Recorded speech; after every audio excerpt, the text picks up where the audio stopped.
Welcome to an essential lesson on the difference between income and capital, the true foundation of wealth.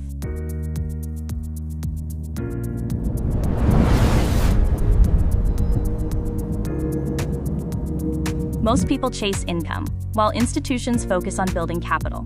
Understanding this difference is key to long-term financial success. Here's the opening statement. Most people pursue income. Institutions pursue capital. This distinction is the starting point for building real wealth.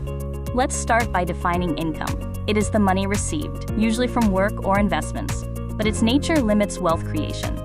Income is labor-dependent. This means you trade your time and effort directly for money. If you stop working, the income stops. Income provides linear growth. Your earnings are generally capped by your hours or salary structure.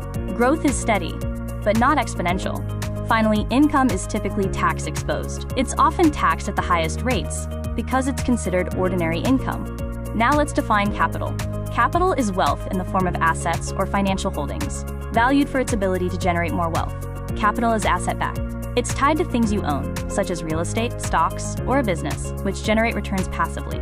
Capital is system-generated. Your wealth grows through systems, market forces, or business structures, completely independent of your daily labor. Crucially, capital is often structurally protected. Through smart financial structures and advantageous tax laws, capital can be shielded from high taxation. Understanding the flow of income reveals its structural weakness in building lasting wealth. The flow of income is simple. Income is earned, and income is consumed. It rarely lasts long enough to be converted into true capital assets. In contrast, the flow of capital is designed for multiplication and endurance. Capital is deployed into assets, multiplied through returns and growth, and then recycled back into the system to restart the process, creating generational wealth. Today, we're diving into something, well, it's huge. It's not just another app or a new service. We're talking about a complete financial architecture, a blueprint designed from the ground up for an entire continent. We're looking at Seated Wit.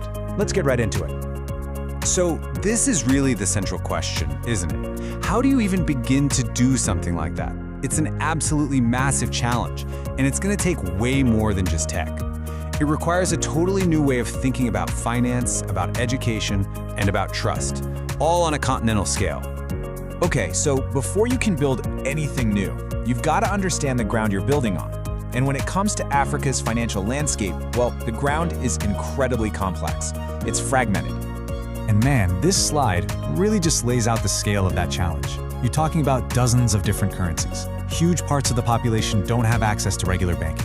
And then you've got these multiple regional economic groups like CEMAC and ECOWAS, each with its own rules you have to navigate. But the big takeaway here is that any new system has to somehow bridge all of these divides, and this is critical. The core lesson is this: change your focus from earning more money to acquiring and structuring assets.